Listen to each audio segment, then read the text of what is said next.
여러분 반갑습니다. 오늘 우리는 2026년 새해 벽두부터 대한민국을 발칵 뒤집어 놓은 사건을 다뤄보려 합니다. 바로 북한 무인기 침투 논란과 이에 대한 이재명 대통령의 파격적인 대응입니다. 기억하시나요? 지난 1월 10일 북한 조선중앙통신이 공개한 사진 몇 장 때문에 대한민국 안보가 다시 한번 시험대에 올랐습니다. 북한은 한국의 무인기가 자신들의 영공을 침범했다고 주장했고, 이에 대해 이재명 대통령은 즉시 군경 합동수사팀을 구성해 엄정하게 수사하라는 지시를 내렸습니다. 그런데 이 지시가 떨어지자마자 정치권은 그야말로 난리가 났습니다. 국민의힘 등 야권에서는 우리 대통령이 북한의 일방적인 주장을 기정사실로 해주고 있다며 굴종적 태도라고 맹비난을 퍼부었기 때문입니다. 하지만 이 대통령은 16일 자신의 SNS를 통해 정면으로 반박했습니다.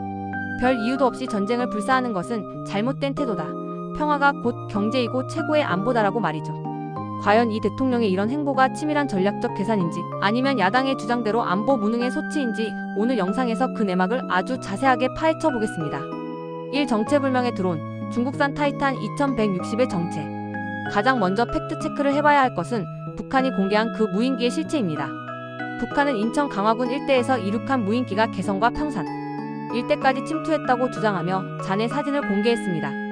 전문가들이 분석한 결과 이 기체는 중국 스카이워커 테크놀로지사의 민수용 모델인 스카이워커 타이탄 2160과 거의 일치하는 것으로 나타났습니다. 여러분, 이 드론은요, 군사용 무기가 아닙니다. 온라인 쇼핑몰에서 약 20만원에서 80만원 정도면 누구나 살 수 있는 취미용 고정익 드론입니다. 여기에 달린 카메라도 군용 적외선 센서가 아니라 드론 레이싱에서 흔히 쓰는 소형 런캠 카메라였습니다.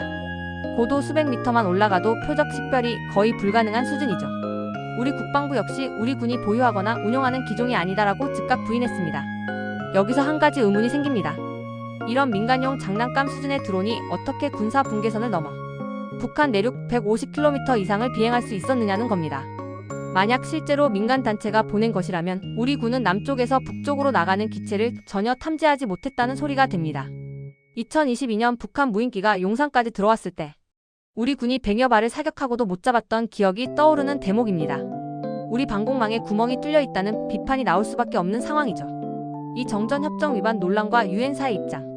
이재명 정부가 이번 사건을 중대범죄로 규정하고 민간 수사에 착수한 배경에는 법적인 문제도 얽혀 있습니다. 위성락 국가안보실장은 민간이든 누구든 무인기를 보내는 것은 현행법 위반이자 정전협정 위반이다라고 명확히 규정했습니다. 이게 왜 중요하냐면요, 과거 사례 때문입니다.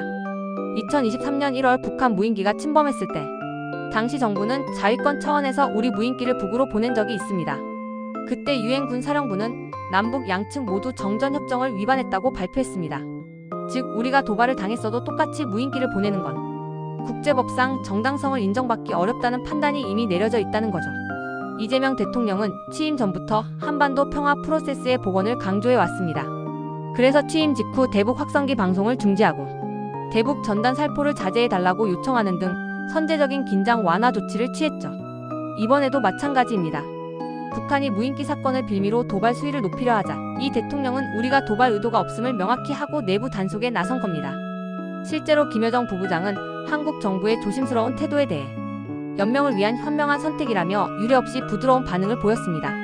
이를 두고 정부는 대화의 물꼬를 틀 기회라고 보고 있지만 야당은 북한 눈치 보기에 급급한 자충수라고 비판하며 팽팽하게 맞서고 있습니다. 3야권의 공세와 안보 공백 우려. 국민의힘의 비판은 매섭습니다. 조용술 대변인은 이 사건의 본질은 무인기가 아니라 우리 군의 대응 능력이다라고 지적했습니다. 대통령이 수사 지시를 내리며 중대범죄라고 낙인 찍는 것은 우리 군의 사기를 꺾고 작전권을 스스로 위축시키는 행위라는 겁니다. 야당은 묻습니다.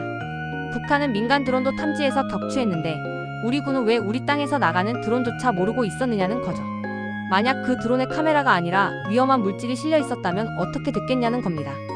특히 이재명 대통령이 X에 올린 별 이유도 없이 전쟁을 불사하는 것은 잘못된 태도라는 발언에 대해 안보에는 별 이유가 없는 게 아니라 생존이 걸린 문제라며 대통령의 안보관을 강하게 질타하고 있습니다. 안보는 말로 하는 게 아니라 흔들림 없는 태도에서 시작되는데 대통령이 북한 앞에만 서면 작아지는 것 아니냐는 굴욕적 대처 프레임이 강하게 형성되고 있는 상황입니다. 전문가들은 북한이 제9차 당대회를 앞두고 내부 결속을 위해 일부러 이런 사건을 공개했을 가능성이 높다고 봅니다. 적대적 두 국가 관계를 선포한 북한이 우리 정부의 대응을 지켜보며 다음 수순을 고민하고 있다는 거죠. 이 미묘한 수싸움에서 우리 정부가 전략적 모호성을 잃어버리고 너무 빨리 패를 보여준 것 아니냐는 우려가 안보 전문가들 사이에서도 조심스럽게 나오고 있습니다. 4. 평화가 경제다. 이재명의 승부수인가 악수인가? 결국 이번 사태의 핵심은 이재명 대통령의 평화, 우선주의가 현실 안보 위기에서 제대로 작동하고 있느냐는 것입니다. 이 대통령은 일관되게 주장합니다. 평화가 곧 경제다. 실제로 접경지역 주민들은 대북 확성기 방송과 오물풍선 사태로 극심한 고통을 겪어왔습니다. 이 대통령 정부 들어 확성기가 꺼지고 긴장이 완화되면서 접경지 경제가 조금씩 살아나고 있다는 평가도 있습니다.